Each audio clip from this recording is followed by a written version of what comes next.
good afternoon, and welcome to Real Chicks Rock Presents Real Discussions. I'm your host, Michelle Dawes Birt, and as always, I'm super excited to be here. Today is going to be fun. It's going to be fun because I already enjoy my guests. I love what they do. Thank you, everybody, for joining and listening and checking us out for today. It's a beautiful day in the neighborhood in Atlanta. We got through those bloody elections this week, right? Come on now. Something, man. It was Come something. on now. So everything is like in place, but unfortunately, Georgia has to do a recount. That's 5 million ballots that people are hand counting right now as we speak. So glad I'm not having to do that. Glad you guys are with us this afternoon because we're going to talk about some things that I enjoy, which is music, the art of DJing, and the ladies that do it. I want to thank all of the new listeners that are checking this out. I just want to give you a little background about what Real Chicks Rock is all about. We're all about the empowerment of women, and we do it by creatively collaborating, connecting, and raising awareness regarding issues that impact us as women. Check that out, right? And we do it by way of community service, public speaking, mentoring, and by the arts and the media. And this is the part that I really have been taking a liking to for the past couple of years, because I have guests that I like, that I feel that are subject matter experts in the area and the topic that I want to talk about today. And we get transparent. We put all the issues on the table, but we walk away with some resolutions as well. And resolution is the key to empowerment. So without any further ado, today's topic is the women that's on the 1's and 2's, the women that rock the 1's and 2's. Yes. And that's my guest today. I have DJ Dice Gamble and DJ Hourglass. What's going on, ladies? You got it. What's up, Real Chicks Rock? Yes, in the building. yes, Hey, yes. Michelle. I am super excited to have you ladies here today because I love what you guys do. I love what you do. I love the people that follow you guys. I love the type of music and genre you play. And the body of work that you guys have been doing has just been great. I want to just jump right in if I can. Okay. Let me start with that cute face on my top. That's my left. That's going to be on your right for the people that are looking at me. Hey, what's going on, DJ Hourglass? How are you? I'm great. How are you doing? Good. Glad you can be here today. Tell us, where are you from? A little bit of background, and where are you from originally? Yes, I am a military baby, so that is a complicated question sometimes. But it does definitely leads to my, my musical influences. Born in Utah, moved on to Columbia, South Carolina for a little bit, went to Illinois right outside of St. Louis, came right back to Columbia. Then I lived in Charlotte for 10 years leading up until college. Went to St. Louis for college. Moved straight here to Atlanta, so I've been here in Atlanta for 9 years. Is this your longest place of residency so far? Almost. I think Charlotte was the longest, about 10 years, but yeah, Atlanta feels like home now. Yeah, man, we love you here in Atlanta. That's good. Yes, welcome. Come on, DJ Dice Gamble, tell the people where you're from. Come on, give us some background.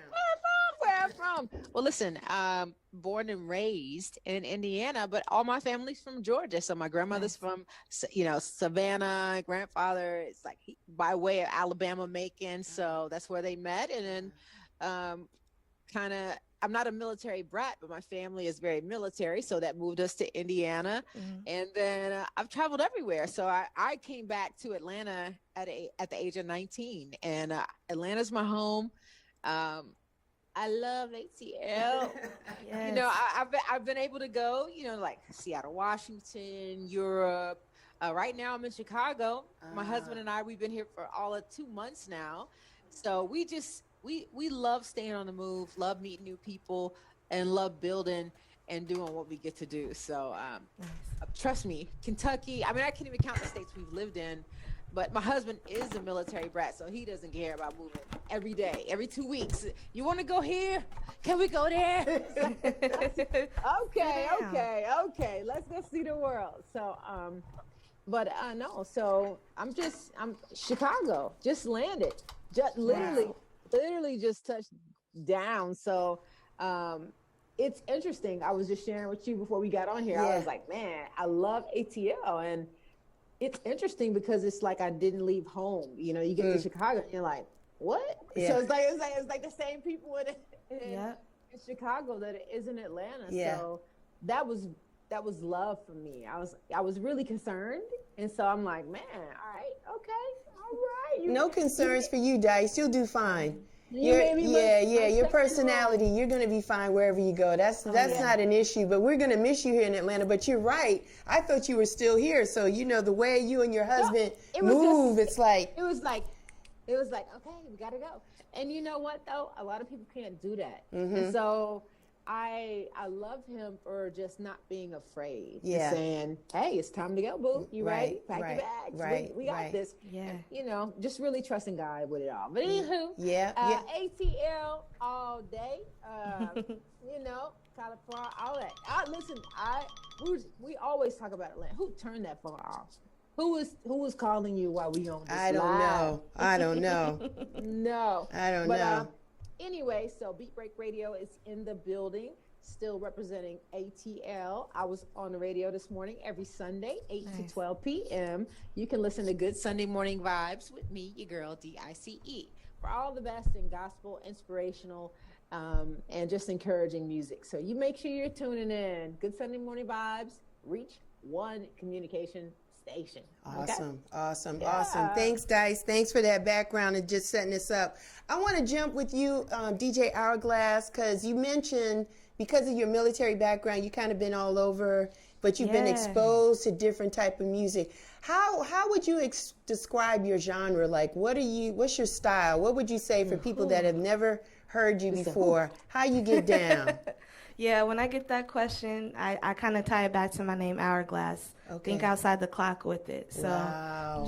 You might hear familiar lyrics, you might hear a flip or a remix, but I like to bring all my influences together. So from the old school R&B to dance hall and Afrobeat to new hip hop that's out to old hip hop to house music, everything. Yeah. So I love to just find remixes, play something, find a different blend, just play things familiar in a very different way that you won't hear on radio. Awesome. When did you know you wanted to become a DJ, Hourglass? When did it hit you? I think it really hit me, I think about in 2011. I really started as a journalist coming out of college. I began to write for a few different websites, The Well-Versed, under Andreas Hale, who led BET.com, and I was his music editor. And I just wanted to capture the moment in time that we were in. Like in 2011, I felt like there was a resurgence of greats, that came out vocally, like a BJ the Chicago Kid, Kendrick Lamar, J. Cole, Big Crit. It was just a very exciting time for me. I was just like, I just want to share this with the world. Yeah. And I just felt like I could only go so far by writing about it. And I wanted to just kind of recap and put mixes together. And when I started doing that, it just kind of led naturally to getting booked for a gig. Wow. From there, just that feeling I got when I first DJ'd at the end of 2011, just charged me up for life. Nice. Come on, Dice. Tell me a little bit about you, because your genre of music, you're not afraid of anything. So for newbies, for people that are just listening to you for the first time, how would you describe your genre of music? I'd say inspirational. Okay. We and just to give you a little background with me, people like to label me as a gospel or Christian artist now, but if you're from Atlanta, since 1996 I did secular music all the way up until 2004. Right. So being at Stank On Ya with Andre, Outkast, whoever, the Green Onion, which a lot of people don't know about because it doesn't exist anymore. Yeah. But just the list goes on and on. So it's like my love is hip hop, it's lyrics, it's raw. But the cool part about Beat Break Radio, for those of you who don't know, is it's not a Christian station, it's not a gospel station. So it gave me the ability to say, all right, bring in the positive music that you know about, and then also come with your Kirk Franklins or your, even now, your Leon Timbo, you got your Darlene McCoy, your Keisha Covington. These people are out of Atlanta, and they make amazing Christian music, but it doesn't sound like that old school stuff. Not like Shirley Caesar or anything like that. Yeah. No, it don't sound like Shirley Caesar. Right, not at all. Yeah, it's popping. Yeah. I kind of got blessed with both worlds where I'm able to pick music that could rock a crowd, and it doesn't make you feel like, oh, I'm at church right now, you know, and it kind of moves you, but it doesn't make you feel like you're all the way sinning. So that's my lane. It's like, it's inspirational, it's happy. And if you ever, you know, check it out, 8 to 12 on Sunday mornings, good Sunday morning vibes. You're going to hear everything from hip hop to a R&P is what they call it, you know, so rhythm and praise. Rhythm and praise. You know what I mean? Yeah. And that's my lane. So that's how I get down. That's how I rock. So when did you know you wanted to become a DJ? When did it hit you, Dice? You know, it's crazy because Sean Garvey, and shout out to you, Sean, asking me to come along and be with the team on Beat Break Radio 2 years ago now. I've always loved music. I wanted to be the DJ, but nobody put any respect on my name. And so one day, crazy part about it is I interviewed with Sean 12 years prior to him asking me to come along and be a part of his thing. And I was like, man, I've been wanting to do this for years now, but I just never had a platform or never felt like there was space for me in that genre. You know, like, who's going to listen to you? You know, like you got all the Christian radio is on lockdown, you know, and especially in Atlanta. Are you serious? So nobody going to want to listen to you. But, you know, we kind of made our little space, you know, that little lane where you don't hear this on the radio. You don't know about this artist from Europe. You know, it's like, and I get to play that. So it's just been like a year of really saying, who do I know? Who has that fire? And who hasn't heard it? And that's been my little bubble right there. So I'm just kind of bridging the gap, you know? Even people who don't even have a faith, don't believe in God, don't even care, like they'll listen to the station because they're like, that made me feel good. You know, I don't know why it made me feel good, but I like that. No, it's a good thing because you're making a difference. That's what it is. It uplifted me. So that's my DJ zone right there. Yeah. DJs make impacts. You know what I'm saying? You guys have the ability to move a crowd, change the temperature, the setting in the space. You can make us cry. You can make us laugh. You can make us dance. You can make us reminisce. You make us sing. You know, you make us feel like we're artists. Every time you play, we want to party and have a good time, or we can be reflective. So, you know, you guys have the keys to move us around. You guys are like puppeteers, if you will, with music, right? Okay. Hourglass is laughing, she's smiling. I love yeah, you guys are puppeteers, you know. And if you're not feeling it, if you're in the space and if you're not feeling it, that translates. Just like a chef who's cooking, right? If he or she is not feeling it, all of that emotion goes into the food, and you sense that. So we feel the vibe wherever you are, and oftentimes, sometimes you guys are tired. You guys did like a gig the night before, maybe you're not really feeling it. And sometimes the energy from the crowd just makes you want to be in the space with us. And then it's an experience that's unforgettable. Like in the green space, in the green room, we was talking about just doing festivals, and I'm going to come to that in a minute. But Hourglass, I wanted to ask you, what are your musical influences? Because you seem to be a nice, young, vibrant young person, but yet your span of music can touch, you know, the older generation as well as the newer kids or people in your age demographic. So who influences you musically? I mean, you can see I have a lot lot of different types of vinyl on the wall behind me. I'm trying to see on the back. I'm trying to see. Yeah, of course, got Outkast. Yeah, see, I think they were definitely major being from the South. Right. And just seeing someone doing something different, the whole Dungeon family. Pretty much innovative artists, no matter what genre they were in. Right. Like my first concert was a Kirk Franklin concert, and I lost my mind. I was so excited. Like, I've never seen nothing like this before. And his music was so controversial back in the 90s when I was growing up. And but yeah, from alternative artists like Krong Ben behind me, I got Megan Thee Stallion next to me. Alex Isley for when I want to like be sad or just go to sleep and like vibe out. Moonchild, Janet. I saw the Moonchild. Moonchild is hot. So Missy Elliott for sure. The Neptunes, Timbaland, Busta Rhymes, Tribe Called Quest. Like all of the artists, I felt like really like when you know that when they leave, they left a real like, vivid mark and generations of artists that were influenced by them. So those are the core. Do you happen to play a musical instrument as well? No, I don't. That's something I definitely want to take up on, and I've been told by a lot of my musician friends, I'll do a gig with them, and they'll be like, "You're wasting your ear." Like, not wasting per se through DJing, but saying that you should be producing, you should be adding on to these things because you have a gift in how you hear things. That is on the list. Absolutely. In 2021 to like start producing some stuff. Yeah, I've done a few records, mainly remixes. Thanks to Shantae Khan, like my team worked. My team worked. We've put out 3 remix projects. Usually I'm on the A&R side, gathering them up, but I, thankfully did one for her project. And getting into it a lot more. I want to experiment vocally as well. I've been doing a little bit of that on my streams, Think Outside the Clock, where I might sing a little bit with the music. Add a little effect. So I'm just trying to expand and, just be the artist that's in me. I know that's right. Yeah, because it does you no good if you check out of here with all the gifts and you didn't express it. You got to get it all out. And that's what my name's about, right? Yeah, so you got to get it all out. Come on, Hourglass, get it on out. Dice!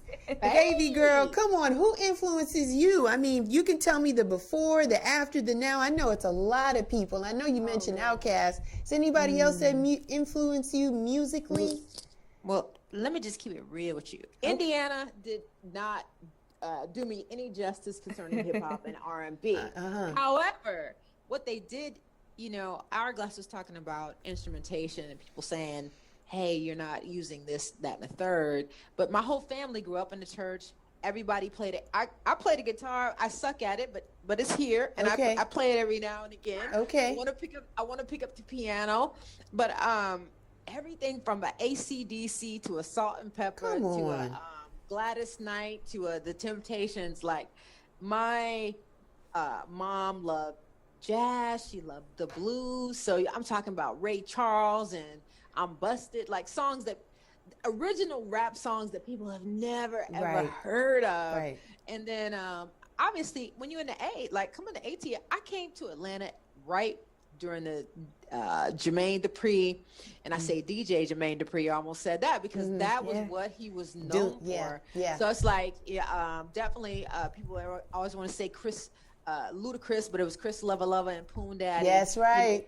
DJ so it's like I came along during a time where music was okay. It was okay to be the artist that you were. You didn't have to it wasn't about the money. It was about you just being dope and your self-expression. So definitely all the hip-hop artists. And then, like I said, shout out, honestly, the C Room is my guideline when I play music on the radio each week. So it's like, if you don't sound like a Keisha Covington, a Chris Lewis, a Leon Timbo, a Darlene McCoy, if you don't sound like a local favorite who has totally shut down the circuit, I probably won't play you. And it's not, Just be real. I'm just keeping it. Yeah. Honestly, I test people.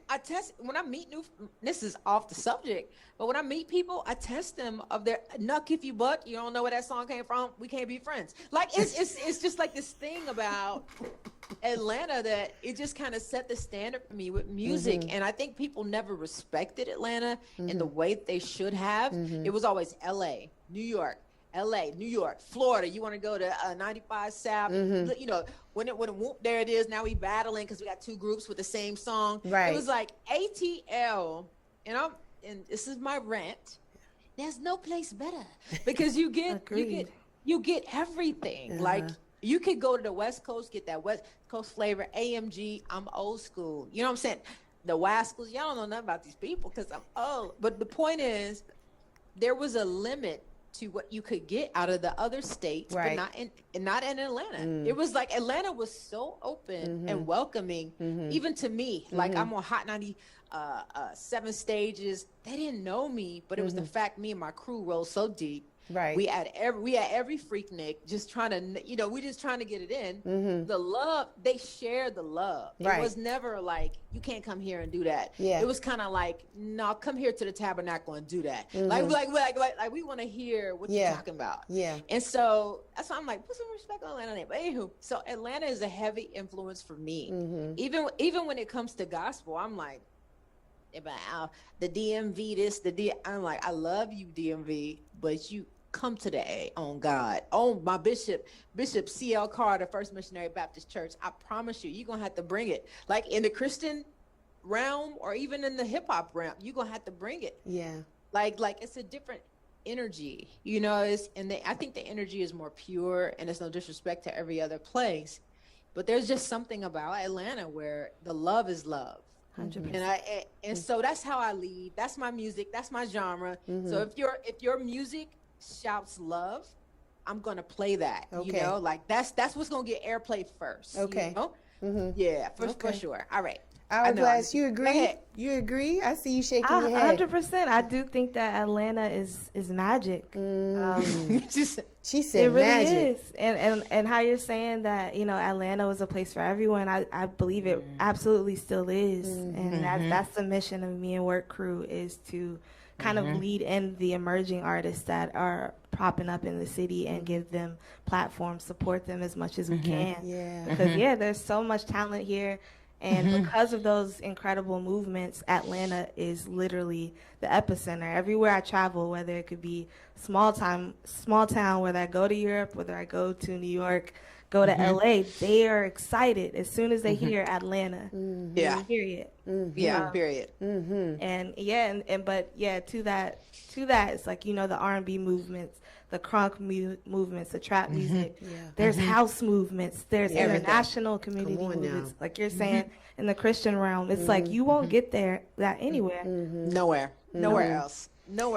Let me ask you, Hourglass, have you always DJed with the Work Crew when you first started to DJ, or how did you get with them? No, Tell me a little bit about that. I was a lone wolf, but I first started DJing in College Park, Georgia, at my friend's store, Poor Little Rich Girl. Oh. It was like, I was just, they're selling vintage clothes. I was just practicing, learning, getting my little money, like my first little $50 to figure myself out. And one day they opened up a second store that was a few steps away, and DJ Princess Cut was spinning in that room. Okay. And she is definitely, like, I would consider a mentor, especially just teaching me as a woman how to move, how to communicate with people. And she kind of, she looked out for me. She just said, hey, whenever you're in town, because I was still back and forth in Charlotte at the time, she's just like, whenever you're in town, let me know. You can come with me. She took me to the College Park, like, 4th of July picnics where 2 Chainz and Waka are just hanging around and having me DJ on her bathroom or smoke breaks or whatever, And to taking me to Lennox to DJ Neiman Marcus. I still substitute for her sometimes, to the W's, to this ultra lounge in the South Side where all they want to hear is Jeezy and Shawty Low, to eventually her being the first woman DJ to have a residency at Onyx Strip Club. So I was her assistant. I would run the lights. I would keep tab of the money, keep tab of the dances, try to keep the peace. And I'm like, if you hear my sets, it's the farthest thing from that for the most part. But I learned so much from her just about interacting, especially dealing with men in those spaces. There are a lot of predators, I came across a lot of predatory behavior when I first started. And I always felt like I was still looking for my tribe, even though I had her to support me. I would, I felt like I was just different in just the way I presented my music. And luckily I have a friend, a singer by the name of Brittany Dion. She's amazing. And she was friends with Xavier Black, the co-founder of the Work Crew. Yes. And in 2014, she had a showcase, and I was her DJ, and Xavier helped her get the space. This was on Edgewood, a department store. Yes. Very early department store when it was a magical place. It was magical, yes. Yeah. So he saw me DJ. I was doing a primarily soul set, but playing a lot of the edits and remixes I could dig up on SoundCloud. And he, was just like, yo, I like what you're playing. I ended up giving him the wrong number on accident. I think I fudged a digit. And I stayed and watched him and Jeremy Avalon, who are now my big brothers in the game. I watched them DJ after she got done performing, and my eyes lit up. I finally was like, you guys know about Lakim, K Chanada, you know about Selection, you know about, but you're still playing Atlanta. You're still playing like, you know, Atlanta bass music, and you're still blending in house and dancehall. And I was just so happy. Jersey Club, like everything. And so once I met them, you know, he ended up following up with me, finding me through SoundCloud. Like, I think your number was wrong. And then from there, you know, instead of a lot of the guys who came up to me, like, kind of looking at me like, you know, I can turn you into something, girl, that kind of vibe. I had DJs legitimately, you know, ask me when my next gig was going to be so they can come out and check me out. And I tell them, and they'd be like, oh, I'm busy. They didn't even think about the date. I'm busy, but what I will do, I'll come to your house, you know. You need to just get me some, like a little 6-pack and da-da-da, and I can watch you work. And I was like, I don't need you. What? You know? And I don't want you to do that. No, it wasn't going down like that. Yeah, so I got approached like that by a lot of people. I won't name them. No, you don't have to, but my mouth is open. It's hitting the table. Like, yeah, so to be approached by Xavier, I was a little on guard, definitely. But his first move wasn't that. It was, oh, come by the house, meet my wife, meet my daughter, have dinner, let's talk. I want to know who you are as a person. Come on now. We, you know, I DJ'd a little bit, and he booked me on a gig, killed it, and then just over the next year and a half, I would appear on a few work crew events, but I wasn't part of the collective. I was still just kind of doing my thing, and I offered my services on the business aspect because I have a marketing background, and I just wanted to help what they had going on. I felt like they were building something that just made me excited, and naturally, you know, I was added to the DJ roster as well. Shouts out to them, to Jeremy and Xavier, man. They came at you the right way. Stand up men. You know what I'm saying? Real men supporting real chicks. We love that because it is some slimy people out here. And I'm sure the ones that was trying to slime at you probably had nothing. You know what I mean? They was just trying to just slime in and just slime out, you know? They didn't even understand me. You know what I mean? And wasn't really trying to either. Yeah. Wow. Awesome. Fantastic story. Come on, Dice. Tell me what's going on with you. What happened with you? How did you know, with your musical influences and things like that, how did you find your tribe? Did it always, when you first started DJing, were you solo and then you found your tribe? Did they see you and you guys connect? How did you find your people in this industry? I'll be honest with you. From traveling the world, I knew so many people, and I mean from every type of genre. So I had always wanted to have a platform where I could, you know, share them with other people. Right. And I never had that, you know, until Sean was like, "Hey, Dice, I want to do this show. You know, like, what do you think? You know, do you think you could do it?" And I was sitting here like, bruh, he has no idea the music that I have. Like, he had no clue. But the fact he was like, I want to make sure we have something inspirational on our, on our set, within our roster. And I was like, bruh, you asked the right person, somebody who, I'm not going to be biased. You know, I'm going to listen to the music, and I'm not going to play anything that's not worth playing. And so I've always, house parties, I have a record player. Like, it is not a game, like a record player, not the equipment. I'm talking about old school. So, you know, we would always entertain when we had parties, and I was like, man, this is pretty cool. But I never thought that I could put DJing in my life, not realizing that music was already my life.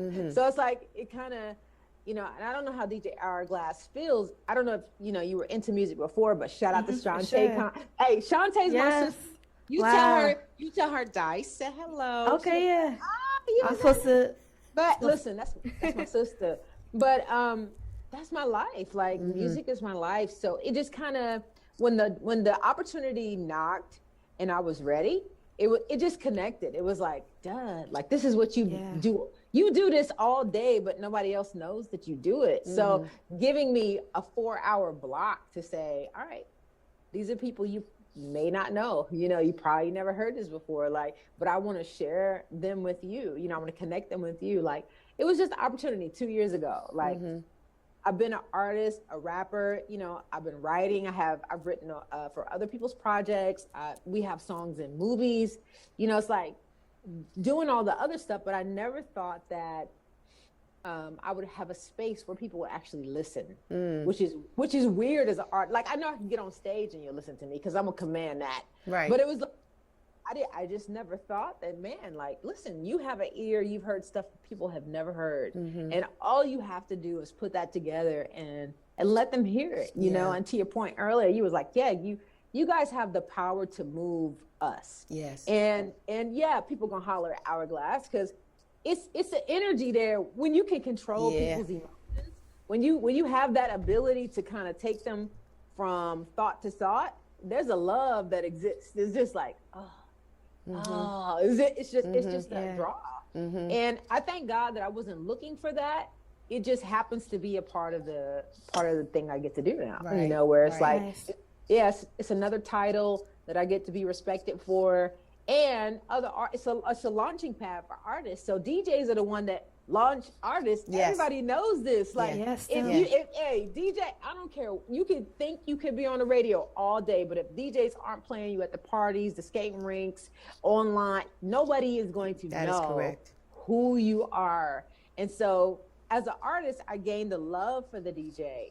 So, and a respect for the DJ, you know, and sometimes I just was paying the DJ, like, please, $20, play my album, you know, so it's like, I know that the DJ is like super important in the world concerning music. Yes. So now that I'm on the other side of that, I take it a little more seriously. You know, it's like, okay. You know, like, it just changes my perspective, and I'm grateful that I get to do it right now. So, and I'm grateful you do it too. Before we actually met through Beat Break Radio, I think I might have slid in your DM and just said thank you for the music that you play on Sunday, because tears would roll down my face. It was so inspirational and so powerful, and the way you select the records, the music, the timing of it, how it crescendos one after another.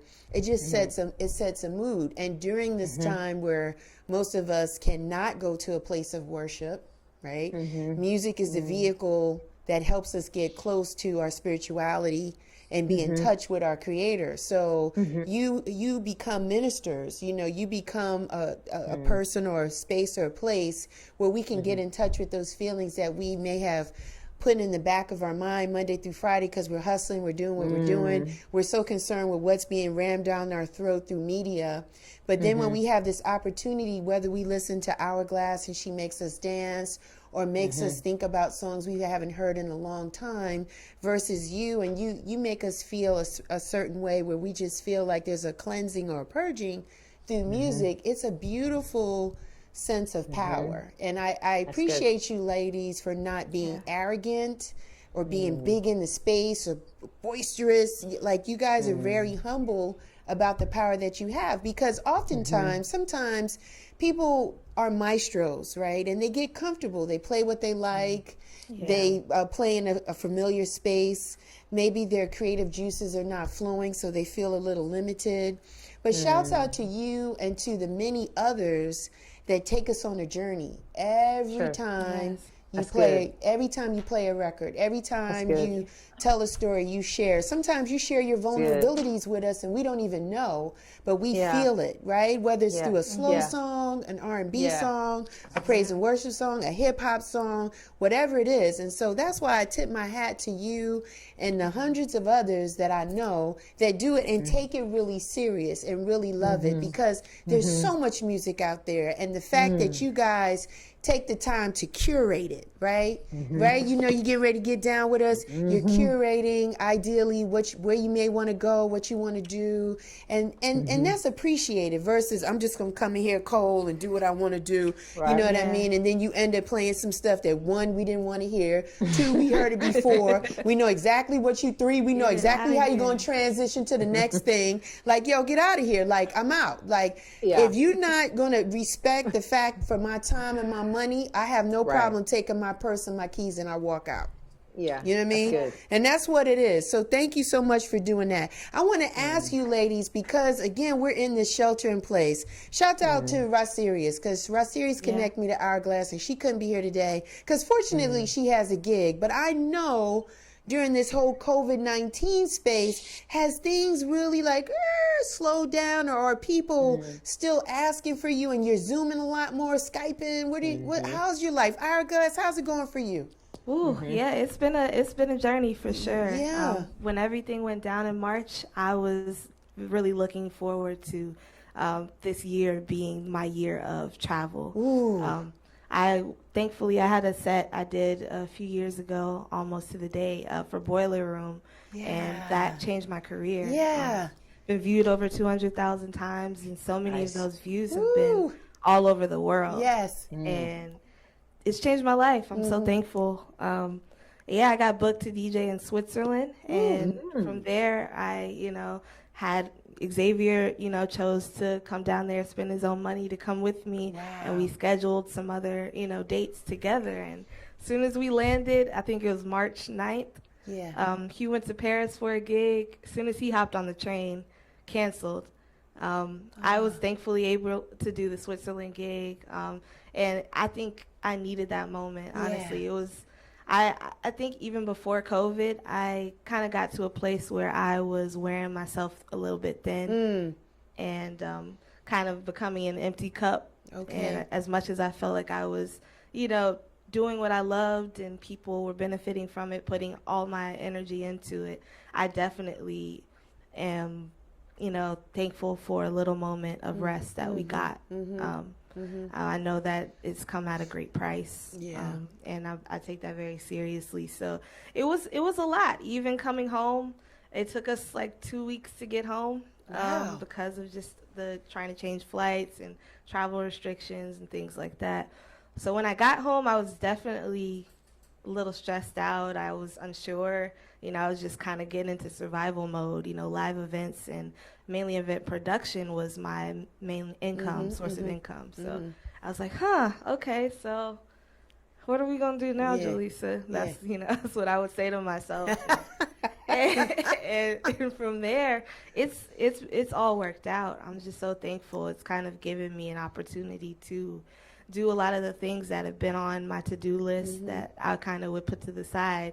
Because I would just say, I got to focus on this gig right now. I got to focus on this gig. Got to focus on this event with work crew, and not saying, hey, what do you want to do for yourself? Like, what types of content do you want to build out? So I've been really busy still during quarantine. Definitely had to take a moment before I went balls to the wall to evaluate where I was and how I was feeling mentally. And physically, just to kind of rest and recover up, and all of the members of work crew, we had to do that. And then, it felt like we were just getting bad news after bad news after bad news. With COVID death tolls rising, with so many Black brothers and sisters being murdered.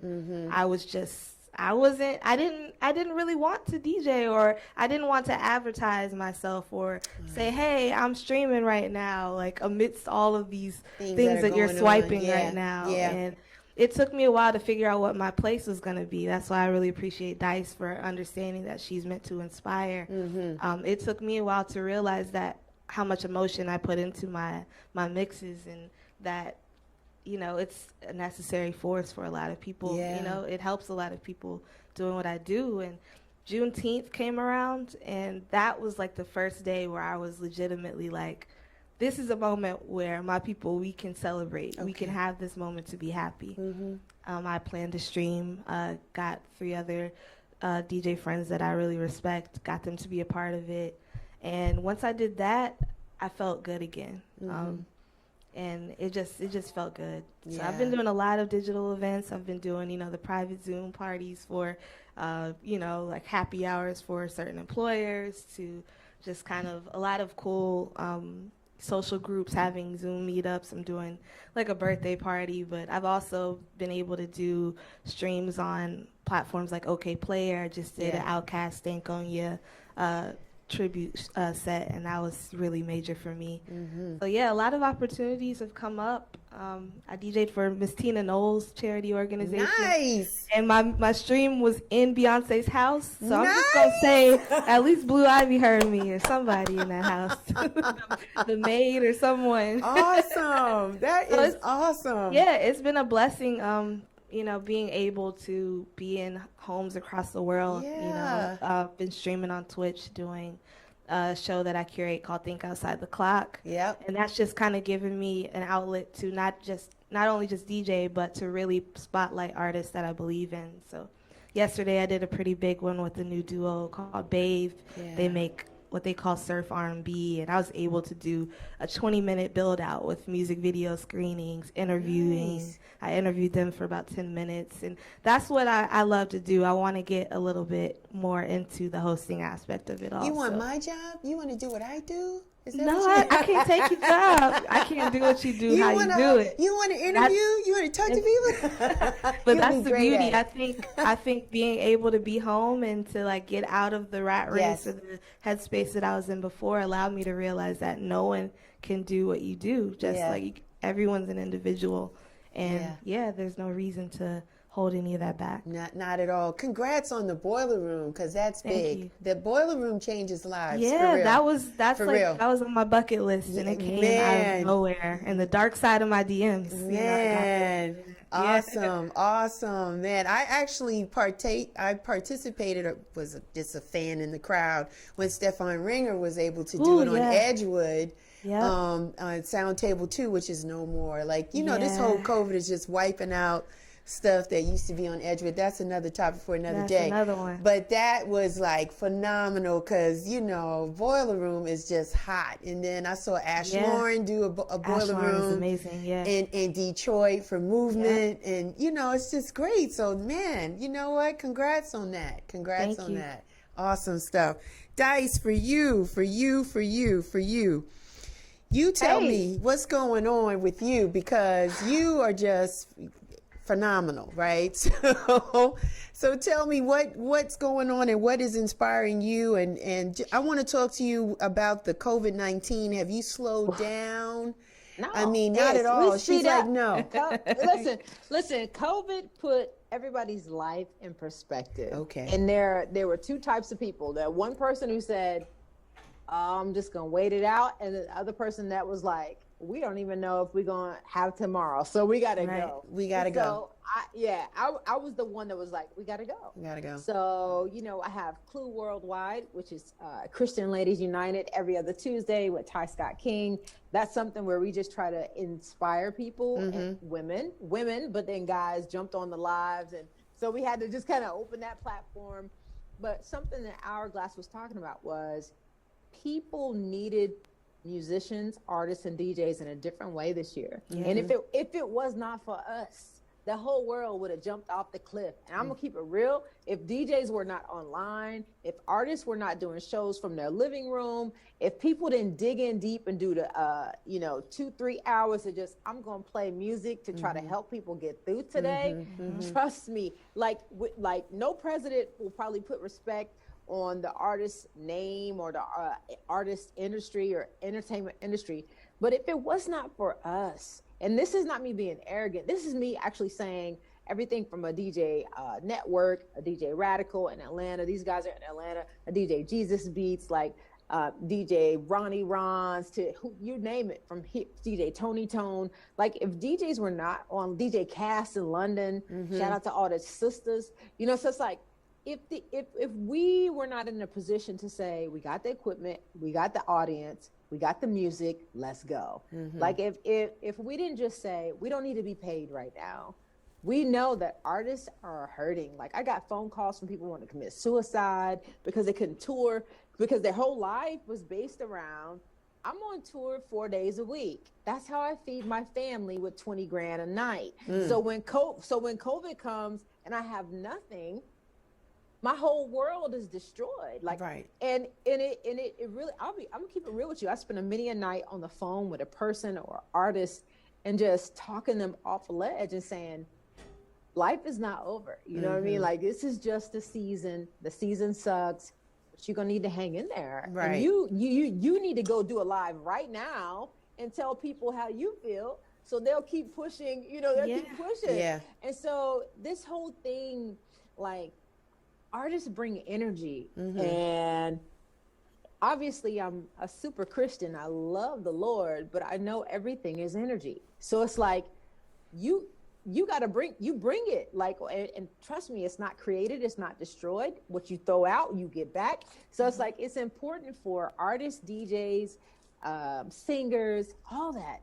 If God gave you a gift, this is your season to say, I really got to push that, because I have somebody on the other side of the screen or the other side of the phone or the other side of the internet that thinks they need to end it today.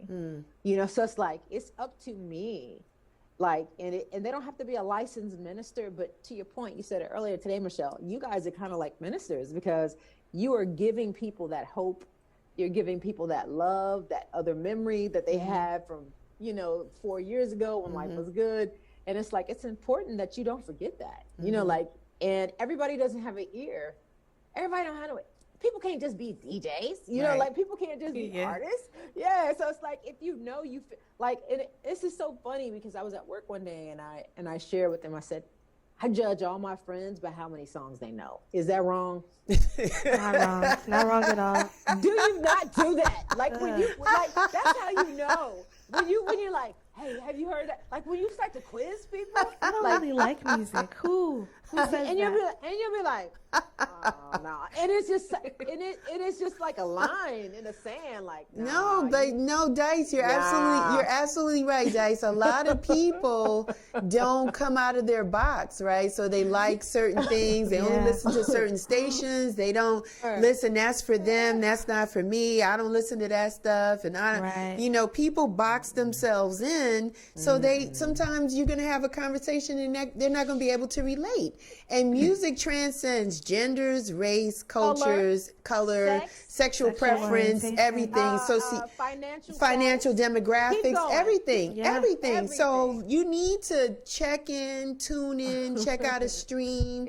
I'm a mom. I have a teenage son, so I need to know what he likes, what he doesn't like, what he's listening to, lyrical content, what it is. You can't make comparisons if you don't know, right? You can't be stuck in the same bubble. So, when you guys are able to stretch and pull and do all that kind of stuff, you got to be able to keep up. And music is a conversation piece. It will always be a conversation piece, right? We'll always talk about from Meg Thee Stallion to Nicki Minaj to Waka Flocka to 2 Chainz to Outkast, Andre 3000. I mean, it's crazy. So you gotta have span and you got to have range.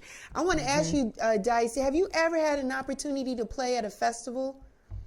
Like a large crowd of people, like huge outdoor festival?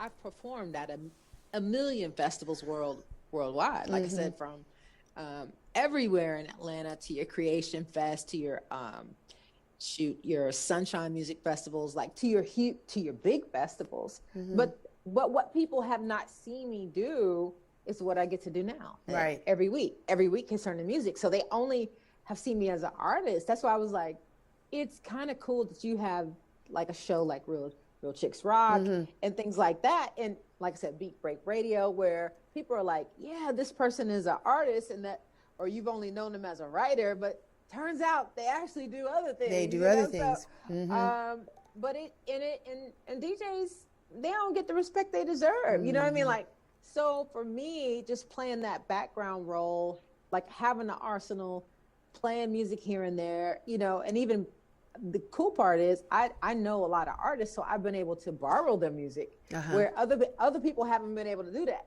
but because they get sued. But I'm like, listen, I want to rock over that track. It's hot. Just let me have it. And they just let it go, and it's not a thing, Yeah. But so I'm in a unique position that I wouldn't have thought I'd be here 5 years ago, where it was like, all right, you've been able to travel the world, you meet all these people, you know all these people, and now you get to be in their camp because they know you.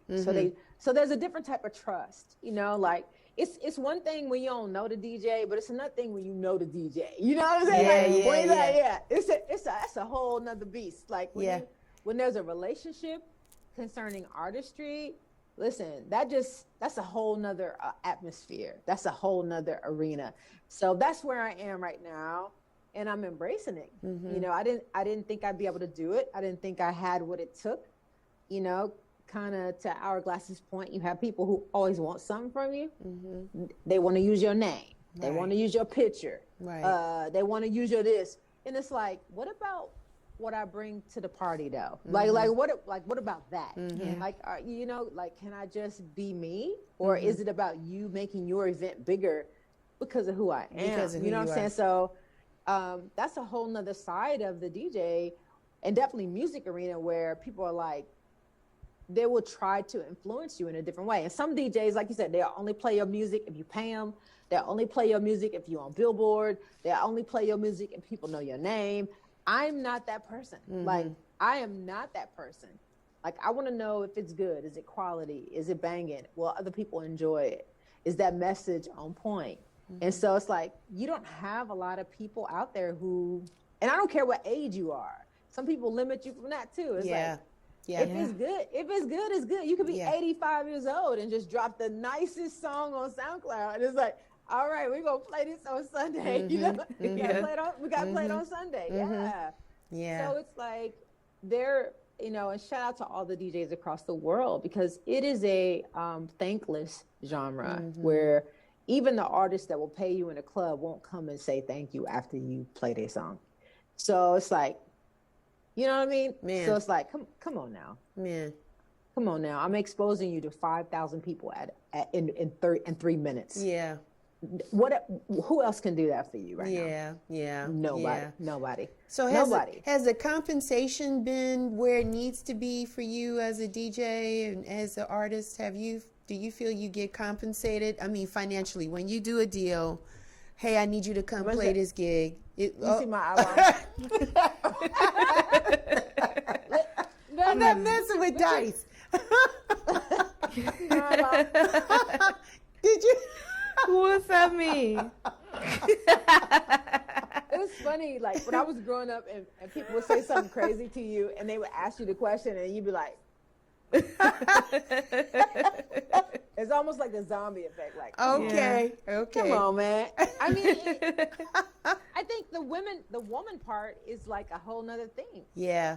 It's just kind of like, it's like in society, like people will give a DJ Khaled. I posted a picture of DJ Khaled because people were talking so much trash. And I was like, do you know I met him in like Louisville and like in 1990 when nobody cared, you know, nobody cared. And I posted a photo and it was like, oh man, you've been around with a lot of people. I'm like, yes. But I think the guys have always got more respect than the girls. Mm-hmm. And there are some nice, oh Lord, there are some nice women out here. Actually, I hate to say it, there's probably some girls that are better than some guys, but these are all facts. Like the girls are just as good as the guys. No, they don't get paid as much. I mean, I have probably gotten paid 2 times in my whole life on a scale equal to a male. Wow. Concerning all, this is real talk, you know? And it's just kind of like, okay, all right, you know, because there's an expectation for women to do more for less. Yes. And that's very true. I don't know why that is though. I was like, I don't know who started that. I don't know. Yeah. And, they can miss me with that. Yeah. It's horrible. And it's like, and if you give any kickback, you the problem. Don't let you. It's like it's a whole thing. I think it is. It's a thing. I think it is, Dice, that some people, not all. Let me say it again. I'm gonna lean in the mic. Not all men, not all people, but some people feel like they're doing you a favor, right, by even giving you the opportunity to be on the same stage with them and other people. So take this, what I'm giving you, and be okay with that. I believe that's where some of the mindset comes from. Like, I'm doing you a solid by putting you on now. Because they feel like people don't know you enough. Because if you had a bigger name, you probably wouldn't be rocking with them in their space. You'd be doing your own thing. You'd be headlining your own thing. So I think people feel it's a little arrogance, a little bit of a control thing. Could be. And it's not all people. They know who they are. They're going to remain nameless. You know what I mean? But it's enough to sting you, but it puts you in a space though, Dice, and I know Hourglass, you'll agree, that you even go harder. And then the people come for you even more. Listen, and you get more stuff after that, right? Hourglass, tell them. The word no is a real word, y'all. Use it. Like I say that so much. I've had a few little rants on Twitter. You know, I've been approached similarly, especially, you know, in COVID, you know, Atlanta's wide open, right? You know, and the crazy thing is the offers that I've been offered myself and been told are crazy, you know, and I understand that right now, you know, we're all in sticky economic situations, restaurants, clubs especially. But if you have a restaurant and you can't afford to pay the DJ, maybe you can find an alternative. Come on now. Play some music. You don't need a DJ for brunch for 5 hours for $100 or something crazy like that, you know? Listen, you pay the DJ. Honestly, the DJ should get paid first. Yeah. And it's so funny. I'm glad you said that. So we got married, my husband and I, we got married in Atlanta. It was like an apartment complex. There used to be an old African-American college, but our friends put the event on for us. And Sterling Anthony, and this is a DJ from back in the day, he was a DJ. He was our DJ. And he was like, no, sis, it's okay. You know, because everybody was like, we just going to gift you. Now, mind you, me and my husband were broke getting married. I paid for my dress. He paid for his suit. You know, my friend made the cupcakes. My mom was in the kitchen. This was the real deal. And so our heart was like, the DJ though. And so we were driving literally away from our wedding, opening up the envelopes, because, you know, people donate money to you, you know, they give you money when you first get married. The first $200, we was in Stone Mountain, you know, and I was like, we need to pay Sterling. Like we literally, we got on the phone, was like, bruh, like we want to pay like out of everybody else, because it was like, if there was no you, there would be no party. That's it. That is it. Period. Like I'm talking about when they were setting up, when they were cooking, when we was getting married, when I'm walking down the aisle with my microphone, when they shutting down. Like the DJ comes first, takes the longest, you know, all day long, setting up, dealing with everybody's drama. They the last one to leave. Pay the DJ. Pay the DJ. And so, like, he was the one. It was like our brain was like, yes, we could pay every dancer, every person that rapped, people that just don't. But it was like the DJ. Like our heart was like, we gotta go find a DJ. Yeah. And we felt so good going to just say, bruh, here's your money. We know how much work that takes. And so DJs, they don't get enough love. Yeah. They just don't. You have coalitions that even charge DJs to just stay in the game. And I'm like, come on, man. Like your DJ they are like the worker bee of the world, you know, like, and they do it because they love music. That's what people don't appreciate. Yeah. It's like, they're not doing it because they want your attention. Like it's something in their soul that's like, you know, like I gotta play this, you know, like I gotta hear this. Yeah. I got like all day long. It's in their mind. Like it's nothing you don't have to go make a DJ be a DJ. Like a DJ is just a DJ. Yeah. So it's I mean, you can go back to the Bible days. Like they've been playing. There's DJs everywhere. She said in the Bible days. Hourglass, did you hear? She said back in the Bible days. Dice, no. I mean, they had all jokes aside in the story. So you had Shadrach, Meshach, and Abednego. And you had the brothers who were not going to bow to this gold god. But if you go and read the text, it was like when the music started.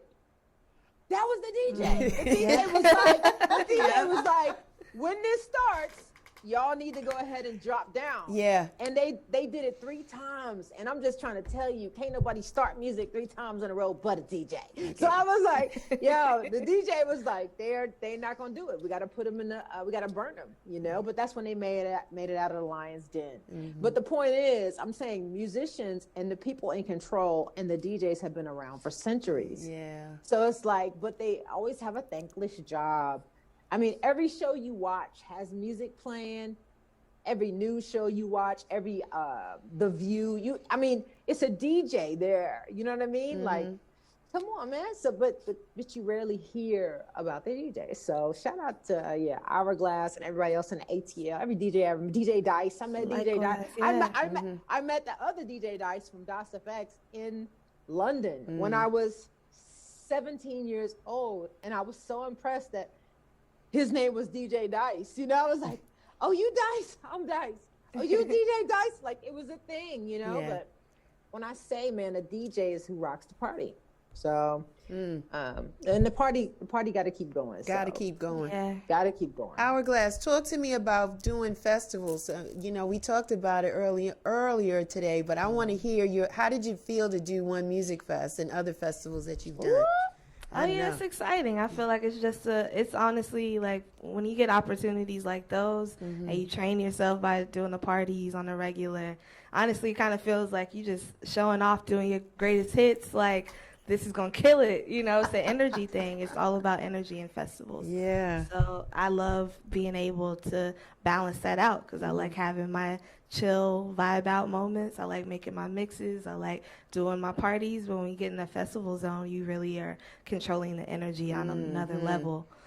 So yeah, I love One Music Fest. They put me in a magic spot. I appreciate Ross Root for that. He put me right in between Ari Lennox and Tiana Taylor. Yes. So that was like, hot. I was like, bet. It was Let's hot. go. I just did a show with Ari Lennox. Let's go. It was hot. Yeah, so it was a lot of fun. I mean, it's crazy. I get more nerves setting up my camera and my tech for digital streams than I do for a festival because, you know, tech, anything can happen, you know, as far as like issues and stuff like that. It's plug and play, you know, and something about just knowing that pressure in the moment, just getting on that stage and knowing that this is happening, like something inside me just like turns on and clicks to where it's like, you about to do this and you about to do, you know, real. Like when I did the Boiler Room set, I was so nervous before, but as soon as it started, it was like I was out of my body. Yeah. Well, I was gonna say, like Hourglass was just saying, you don't. If you're really alive and you're living, you understand nothing's happening outside of the present, not the past, not tomorrow. You can't control tomorrow. You can't control the past. But whatever I do right now, I'm gonna create something that's never been done before, can't be duplicated. The only thing you can do is maybe record it, but you're still not going to get the feeling like you were in the building. Right. This thing went down. So it's like it's definitely magic, and it's definitely like something that's very sacred when it comes to the person who is putting out that vibe. Like whoever is intentionally releasing that vibe and it's coming through the speakers and it's moving you, you're not going to be able to get that moment back. And if you're in that space, it's a blessing. So it's like, that's why I'm like, man, to me, DJs are they're just amazing. Like the things that they do, like, and there's no way, there's no format. You can't put that in an Excel spreadsheet, right? And just be like, and here's the deal. I'm sure Hourglass speak to that. You could think you were going to play that song, and it's something you just like, nope. That playlist I make beforehand, that's just for nerves. Just for but you don't touch it. You're not going, you're like, nope. Because if you're a real one, being a DJ is a whole vibe. Yeah, it is. It's not a half a vibe. No, it's not. And you got to be fully invested and say, whenever I'm going, that's it. Like, and I don't really care who comes, drops me whatever, asks me to play whatever. Like you have to be in control of what the feel is. And I think that's what makes a good DJ a good DJ. Yeah. Is like they're just in that way. They know. They feel the room and they know how to go. You ladies have a preference, like all female lineup. You like playing with other female DJs? Have you had the opportunity to do it? Of course. Yeah, you like that? It's cute. It's nice. Girl power. It's all that. Girls on everything. Girls over everything. 100%. The bros used to have that. Bros over hoes. I'm like, girls over everything. Like, I hear y'all, but it's so funny because I do have one son that I've been able to like birth into this world. My husband has 3, so we have 4 collective, but my biological, I always told him, everything you do, boo, is for girls. There's nothing, it's nothing on this earth that you don't do for a girl. Yeah. I'm talking about you going to the gym, you getting your education, you working a job, the car you go buy, the clothes you go buy. Like, there is nothing. So I just want to be honest with you, bruh. It's all about us. Bruh, it's all about us. Like, and it doesn't even matter. It's like, even if you can be a girl that likes girls, it's still about me. So it's like, you could be a guy that acts like a girl. It's still about me. So we can just, like, we can do this all day. But, and I didn't pick to be a girl. It's just something that, you know, my parents did what they did, and I'm a girl. But what I learned is there's a certain power that women possess. Like, there's a certain love, there's a certain compassion, and there's a certain thing that we have. DJs, guys are awesome, but there's some, listen, what happens at the end of the night when you're trying to get everybody together? You play the love song. Mm-hmm. Like yeah. You gonna slow it down. Yeah, you're gonna go through your hip hop, your house, your reggae, and then you're gonna come right back to the love. Mm-hmm. And it is us who go hit that dance. We will hit that dance floor religiously. Mm-hmm. We'll do the electric slide, the Tootsie Bro, we'll do the cha-cha slide. Like, the girls just do. We just have this thing that we do what we do. Yeah. And there's a connection. There's a DJ connection with the girls. So that's why I'm like, I love any woman who is in this game of music, entertainment, because it takes a certain heart to recognize that. And it takes a certain appreciation to uplift the other DJs and artists, and, you know what I'm saying, that are doing it. Like, and the girls always get a hard time. Like, we started out like that. Like, why we get the hard time when we are the ones that run the party? So it's like, let us have a party. And then if you got a girl DJ, we don't got to talk about it a lot, because she's gonna be in her zone, and she already know what's gonna happen from 4 o'clock to 10. Okay. Like, she's gonna get you where you need to go. Okay. Yeah, I love when it's natural too. You know, when it's like, it's not like a male concocted. Oh yeah, we gonna do the ladies' night. I've seen a flyer. I've seen a flyer of a male DJ who was like looking down on, like, he had to put himself in the flyer, looking down at 4 other women just to kind of be like, I made this happen. Right. No, but I love. Come on now. Yeah, I love when it's natural. I love, like, when I put, you know, when we have work crew parties, like, women they're on top of mine always. And I love when I'm putting together a lineup for an event, and it's not even like, I'm purposefully choosing women. It's like, they come to mind first because I know they provide and deliver this vibe that we need for this party, and they consistently put the care into it. Wait a minute. Even the DJs know. Hey, you got to fire your friend, Charlotte. Yeah, because you already know whatever you play, the girls are gonna support, and we're gonna tip out on the floor in the 6-inch heels, and we're gonna make this a thing. Yeah, like, so that's why I was like, my heart is that hopefully men, as we move forward, and I think from everything we've been able to see this year, I think that the guys have been more supportive of women and saying, man, like, y'all are here for, yes, we're here for you, bro. Yeah. We've been here forever. We've been here. Hello, we've been here. But they've been putting some respect, and honestly, with all the flyers and stuff, yes, they got them crack club flyers, but they have been more supportive of, let the girl DJ. Like, she's gonna handle it, like let her have, let her have it. Even for me, like, nobody has. I didn't give anybody a reason to trust me at this, but I was like, I'm gonna show up every week and give my best. Right. And literally, and I'm sitting here like, that's what's got me in the position I am now. I was like, I'm gonna show up, give it my all, and we'll see what happens. And that's building trust with the guys. So, shouts out to the guys that support you. Yeah. Shouts out to the guys that support women DJs. Shout out. And I definitely want to shout out to, I'm a queer DJ, and just that the queer scene here as well, just even amongst the all women lineup, there's so many amazing women, queer DJs, trans DJs out here. Hourglass, you missed a moment, an era in Atlanta culture. And Michelle, I don't know if you know, because you might not have been in that scene. But if you have been around for the first Marquette, by the AUC, and I'm not talking about the second Marquette.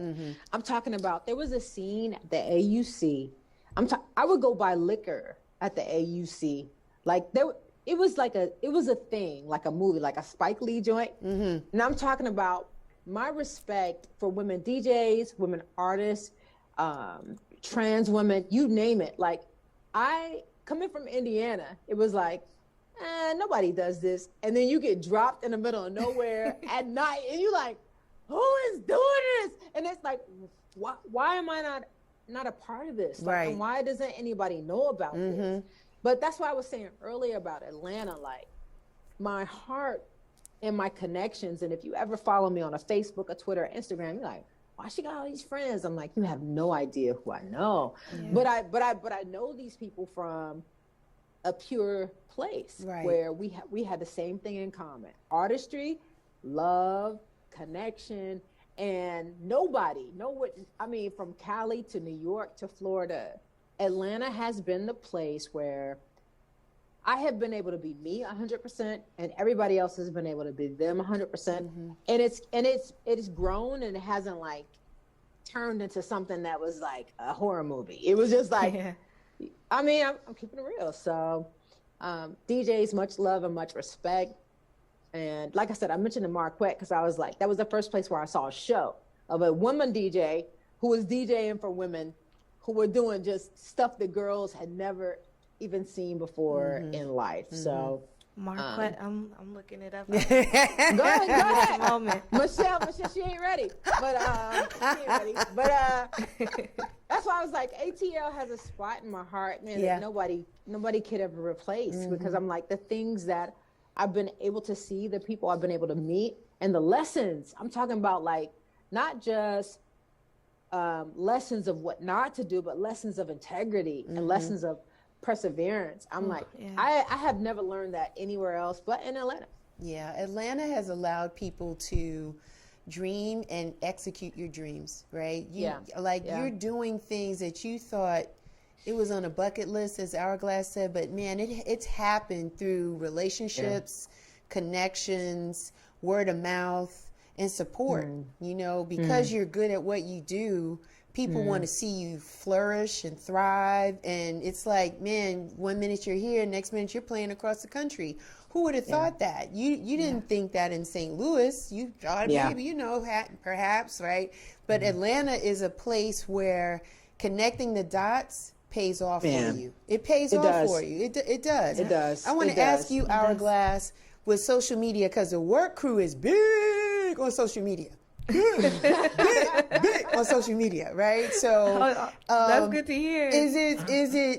Is it helpful, or is it sometimes annoying? And let me tell you where I'm going with it, because it's great that, you know, because sometimes some things don't need to be recorded. You know what I'm saying? 100%. You know what I'm saying? Dice is on the head. Like, if we get in our life, come on, yo. We don't need the camera with the iPhone light or the LG light. But then sometimes the vibe is so dope, you know, I'm flipping the coin, that people want to capture it and share it for those that missed out. And so what happens is, when people see that you getting it in and you doing this, man, the next time work crew's doing something, Hourglass is playing somewhere, I gotta catch her, man, because she did da da da da da. So do you feel that it's helpful or annoying, or both? How do you feel, Hourglass? Yeah, I definitely fluctuate. I know it's definitely helpful. Yeah. But I have to take my breaks for sure. Because, you know, work crew is, you know, we're not just the DJs, we're the promoters, we're the marketers. And that person, that Instagram post, that was me. And, you know, like, all right, let me put this out because we have to kind of thing. But no, it's very helpful, because Atlanta, the magic that's here, the one thing I think that's lacking is press, or, you know, just awareness of it all. If you're here in Atlanta, you know. But a lot of people outside don't even know that there's more to Atlanta. Like, I went to Toronto last year, and we met up with a few dancehall artists, and we were showing them pictures from our party Wine, which is all global. We bring the Latin community, the African community, the Caribbean community together, and then just people like me who we not sure, you know, slavery was a thing, terrible thing. And, you know, we all come together, and we were showing them pictures. We were showing them the artists we've brought, and they were like, we didn't even know that this existed in Atlanta. We thought it was just a strip club and you know, R&B and the trap, you know. So that's one thing that we've had to do. No, she's so right. Being from Indiana, it was like Garth Brooks, Alan Jackson, AC/DC, like all these groups who obviously they're either country or they're hardcore rock groups.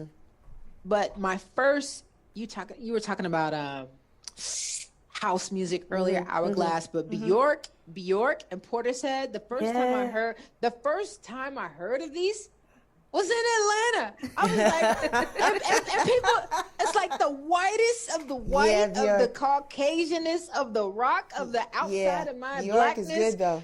It was in Atlanta. Yeah. And I just remember when I got there, I was like, nobody knows that this happens in Atlanta. Like nobody knows that you have DJs who appreciate good music from all over the world, and they're not biased, and they'll play it in a club. You know, like, it's so fun. Like, when I got there, it was like the Gold Club, Club 112, like all this. The industry was Keith Sweat's club. It's like it was a time where, I hate to date myself, but I have been places that people will never go. Like, Atlanta got me on BET in 1996 because I came from Europe, got kicked off the plane because we ate some weed brownies, but that's a long story. The bottom line was, when we got back to DC, I took all my tapes and my footage from Atlanta. I was like, yo, bro, we went to Europe, you know, trying to do some music. We got kicked out, but I'm from ATL. Like, this is what we've done. These are the videos. Eric Sermon's Rim Shop. You don't know nothing about that because I know you wasn't there, Hourglass. But my point is.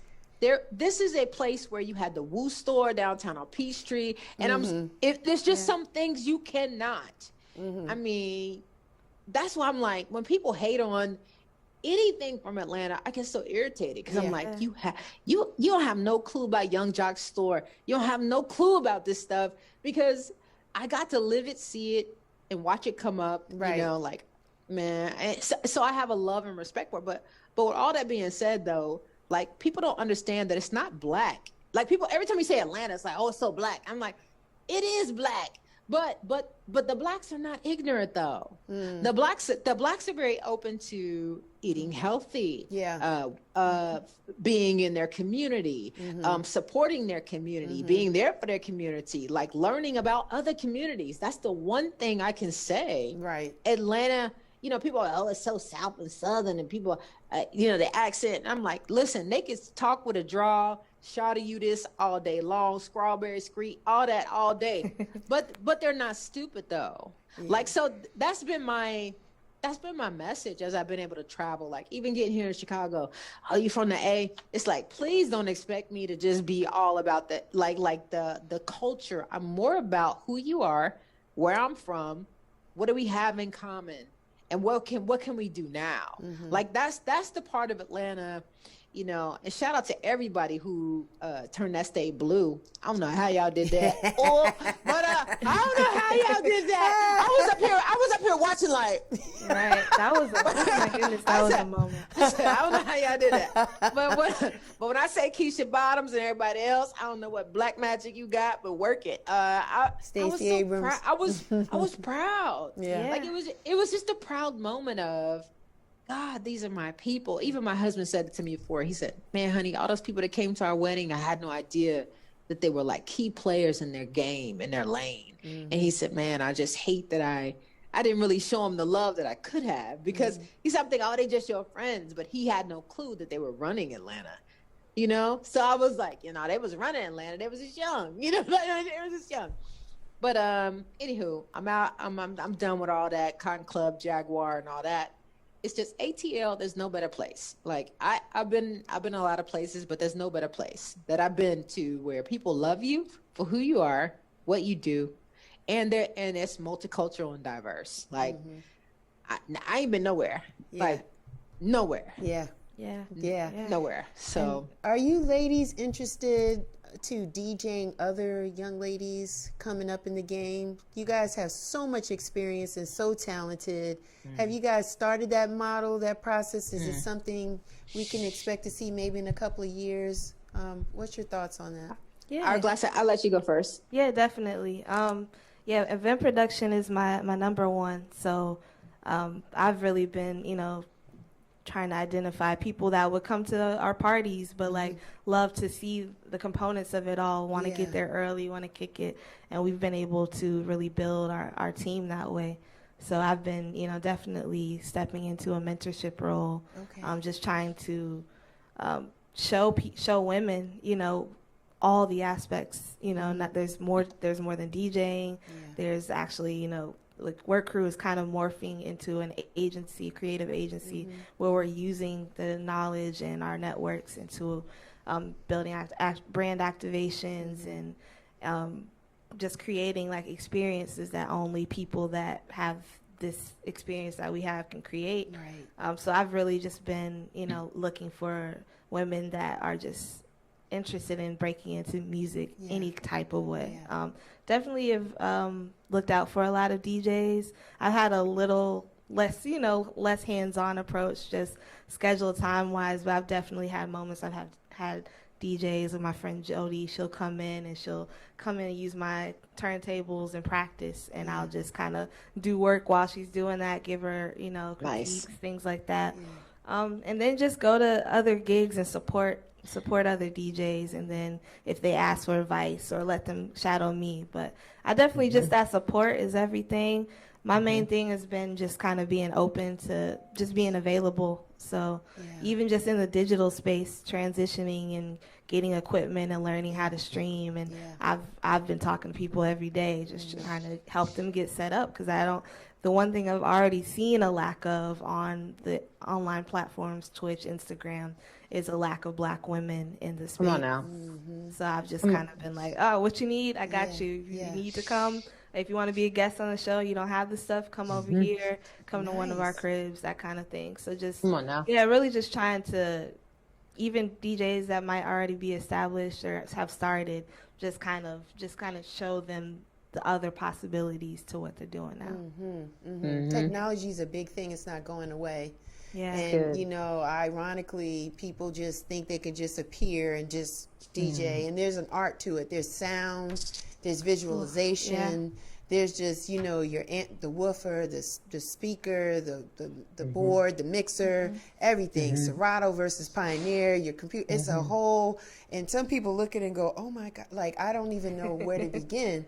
So there's an opportunity to educate people, and especially, you want them to be quality in their space. So it's great to kind of give them a grassroots up type of thing versus just jumping in and microwaving. It's good to understand how these things work and flow together and how you sound. Sound is important too. People sometimes sound like trash. And they're like, yo, I'm playing anyway, but you sound like trash. Like, you know what I'm saying? Because your sound is whack, your speakers is buzzing. Like, yo, if you sound like garbage, I don't care if you put Minnie Rippington through it, Luther, or whatever, it's going to sound like garbage. So sound is very important and critical, to this whole thing. And it goes back to what Dice is saying, is that people just don't respect the DJ. You guys are doing lighting too. You guys do lighting, sound, all of everything. Setting up chairs, the room, everything, and breaking it all down. Microphone. Listen, come on, Dice. Michelle, you're right. I thank God for people like Hourglass who are willing to spend the time, because some people are not willing to show you. This is what you need. This is the mic you need. This is the, like you need to get a good set of headphones. Right. You need to get go ahead and invest. Don't just go live where people. It's called creating unmissable content. Like every time I'm posting, every time I'm going live, It should be something that somebody didn't want to miss. And that's what sets you apart as a DJ from a lot of other people. And you have to constantly, you got to be in the know, like what's next, what's hot, what's new. And it's not that you necessarily got to go buy what's new, but you need to know, like, all right, this is a trend. You know, like the DJ is like the connection of the people. So it's like, it's important for you to be on social media. Maybe you don't spend like your whole day being social, but you need to know what people are listening, looking for, into. Why are they leaning that way? Do you have that? Do you have that in your repertoire that you can, you know, go ahead and pump out? But something that Hourglass said a minute ago, and I can't remember what she said, but everything is a wave. Like that's what we've learned in life. Yeah. Like it don't matter if you Christian, atheist, Gothic, Catholic, agnostic, you have learned that everything from the sun to a star, it's a wave. That's what we do. Like that's what we shoot back. Like that's what we emit, you know? So it's like, once you understand you are controlling people's biology, like it's deeper than just, I'm playing music, you like it. It's like, I'm literally manipulating your DNA right now. And how you are receiving what life is right now. So there is a certain respect, and there's a certain honor that you need to be like, all right, I don't need to just be doing this because I think it's cute. I need to be doing this because I know I'm influencing others. I know I'm influencing others, and how am I influencing others? You know what I'm saying?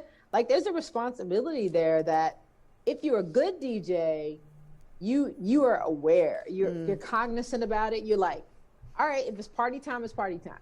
If it's turn up time, it's turn up time. If it's funeral time, it's funeral time. You know what I'm saying? If it's I'm getting married time, it's I'm getting married time. But there's a certain responsibility that I think that's what makes a good DJ, is that when they go to a quinceañera, you know, they know she's turning 16. They're not gonna cross the line. They're gonna be like, I'm gonna make sure she's gonna turn up at 16, but I ain't gonna put her in, you know, turn the lights off, turn them off. You know, like I'm not gonna take her there, but I'm gonna let her turn all the way up. You know, like, and same thing, like I said, for funerals and things like that. Like, there's a certain level I think that DJs have not been respected on, because a DJ has to think all the time. Like people just think she up there playing records. It's like, I am literally feeling the energy in this whole space. Yep. It could be 20 people, 200 people, 250,000 people, and I'm responsible for that. Yep. Ain't nobody else responsible but me. Yeah. So it's like that's what I'm saying, man. Put some respect on your DJ's name. If your DJ got a Cash App, a Venmo, a PayPal, and you see them on there Friday night religiously just giving it to you, and you turn in and you cleaning the house, love on your DJ, because what they do is greater than spinning the record, playing a record, trying to get you involved. Like their whole being is tapped into what's going on. Yeah. And so that's why I'm like, man, DJs are important. DJ, VJs, like people who control the energy in a space, pastors, preachers, like their job, there's an accountability to that job. So yeah, you guys give us life. Yeah. You guys give us life, man. We couldn't. I personally wouldn't know what to do without you. So I appreciate you guys so much, you ladies, so much for doing what you do. I want to ask you this: what is the one thing you'd like to see for the DJ community? I know, Dice, you touched on it periodically throughout our conversation today, but I just want to ask as a final question: what would you like to see for the DJ community?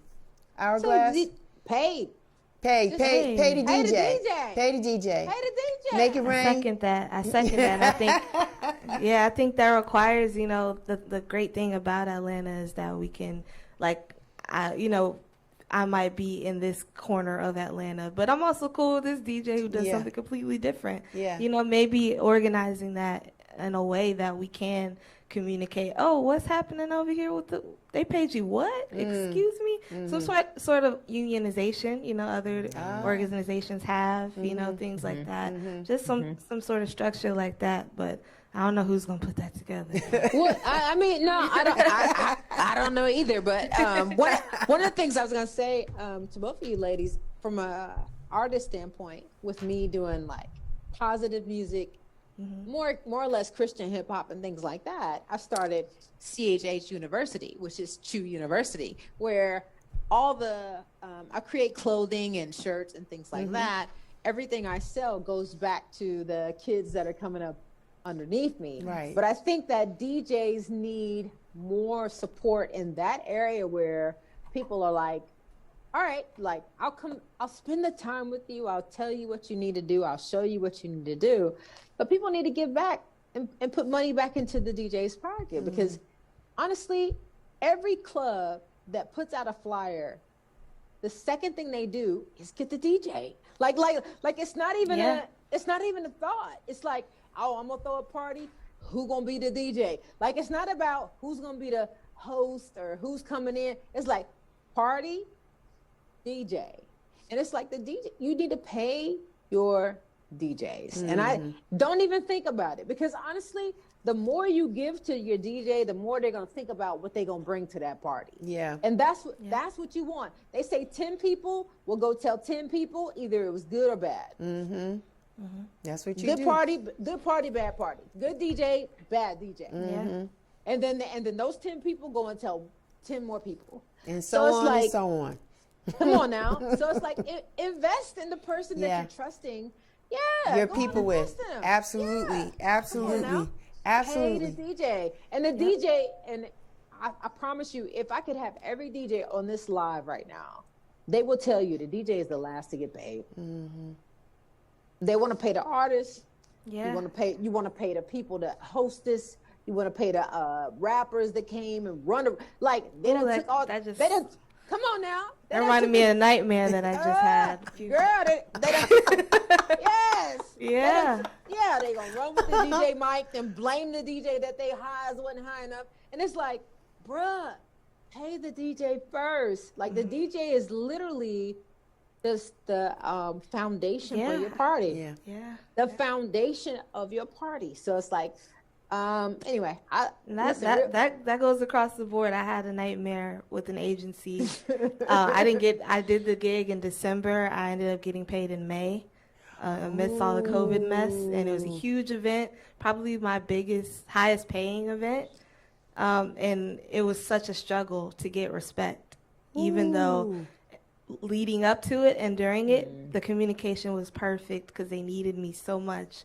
They had me DJ 3 separate spaces in one night. Oh, wow. They had celebrity appearances. They had, and I'm like, I know they got paid. It's before they even stepped in the room. Yeah. And it just took so much. Like, I had to, put on my big girl suit. I had to get, say I'm getting lawyers involved just to get money paid. That was owed to me. Wow. And that was such a pivotal part of the entire event. And it goes across the board, not just from the house party or the wedding, but even to the high ups. They need us, and that respect still isn't there. Pay the DJ and stop playing. Yeah. Pay the DJ. Put it in your budget. If you don't have it in the budget, you don't have budget. You don't have any reason to have music. Then just go play your playlist. But don't have talented people in the space, and you're not going to pay for them. Hourglass. How can people find you? How can the people find you? Yes, DJHourglass.com is the website. DJ Hourglass on Instagram. I'm really heavy on Instagram, Twitter, and my Twitch channel, twitch.tv/DJ_Hourglass. Nice. My collective work crew, that's WERC _crew. We are really active. We've got our 3 brands, Wine Global. We're doing an event next Sunday. The Groove ATL, our R&B brand. Yep. Smothered and Covered. So the Groove ATL is really active on Twitch. We're doing weekly Groove Lounge shows. So just follow me, and you can kind of, find out the whole universe of work. I sure am following Hourglass. Yay! Dice. Thank you. Where can the people find you? Come on, Dice.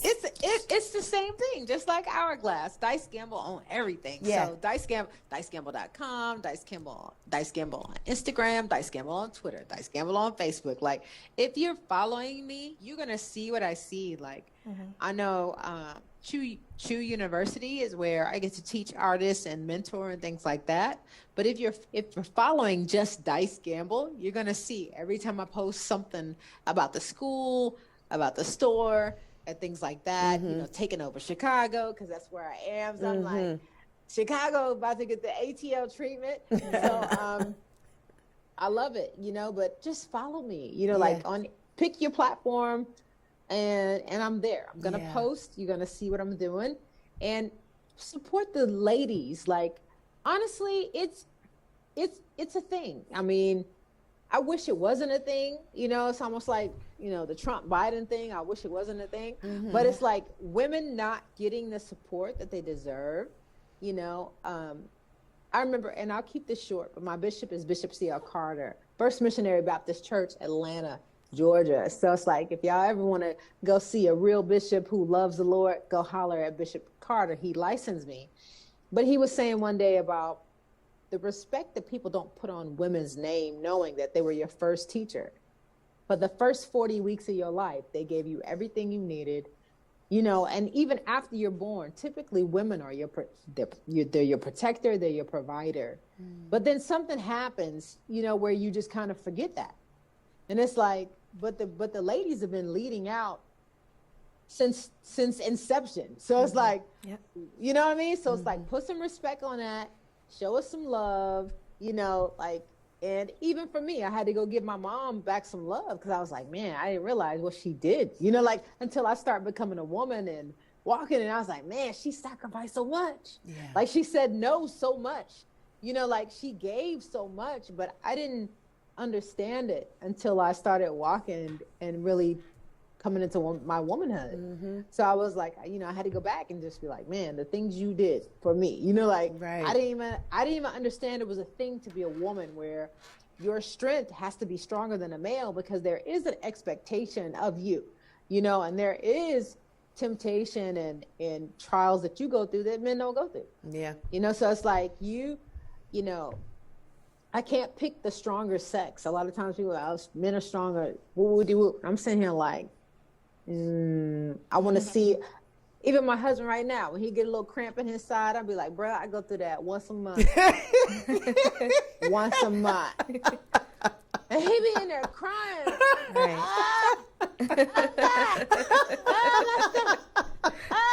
You clowny days. And I just shake my head like, yeah, y'all need to put some respect. You have no idea. He has no idea. I was going to say he has no idea. Because, what? Huh? I can't even call off work. I can't act like I got a problem or attitude. I can't act like I'm in pain. Yeah. I can't act like I want to go sit in the corner and cry. Because, and I can't fuss, because now I'm the angry Black woman. Right. So it's like we the stuff we take and how well we are able to be poised and still do a job like a DJ or a host or like y'all done made that up. So pay me. Moral of the story. Yeah, the moral of the story is pay. Otherwise, show me the eyeball, Dice. Show me the eyeball. Listen, I want to thank you, ladies. This was a very insightful and fun-loving conversation. I thank you both for taking the time this afternoon to talk to us. And again, we just wanted to be transparent to help other people, and just, if you have a dream, if you want to be a DJ, there's so many people that are discovering their talents now during this pandemic and being sheltered in place. If you have a dream or a goal, if music is your love, go for it. Go for it, do it. But be genuine about it. Make sure you're playing music that not only you will enjoy, but other people will enjoy too, right? You can't, unfortunately, you can't be selfish in that space. It's all about the vibe, the energy in the room, because you give life. You temporarily allow us to forget about whatever was heavy on our mind. You make us feel good. You make us want to dance. You make us want to sing. You make us feel sexy. You make us feel vulnerable. You make us feel thankful. There's so many feelings and emotions that you ladies give us through music, and I tip my hat to you, and I thank you. And I want to encourage you and all the other lady DJs that are out there. I haven't done a show like this in a couple of years. I thought it was time. It was time that I bring the ladies back into space, and we just talk about the world of lady DJs and what you ladies bring to the table every time you press play. So I just want to say thank you. Much continued success in everything that you do. You guys stay well. I want to just thank our sponsor for today. Our show was powered today by Lisa Lee Artistry. That is correct. Lisa. Yeah, Lisa's a bad artist and friend of mine. She's doing some great things. So if you want a piece done, feel free to go check out Lisa Lee Artistry on Facebook and on Instagram, and make sure you cop that piece today. I want to thank our listeners. I want to thank Get Live Radio, who's got us broadcasting in the UK, Germany, and Paraguay. I want to thank WDJY 99.1 FM in Metro Atlanta, covering Dallas, Hiram, Powder Springs, and Douglasville. Shouts out to the On channel, the subscribe channel that plays Real Chicks Rock. We're there. We're streaming there. Thank you so much for allowing us to be in that space. And last but not least, I want to thank BeatBreakRadioFM.com. That's where Dice and I are. Yay! And that's where we met. I think that's a great station. Shouts out to Sean Garvey. He's doing some wonderful things there. Thank you, Status Network, for letting me hang out here for today.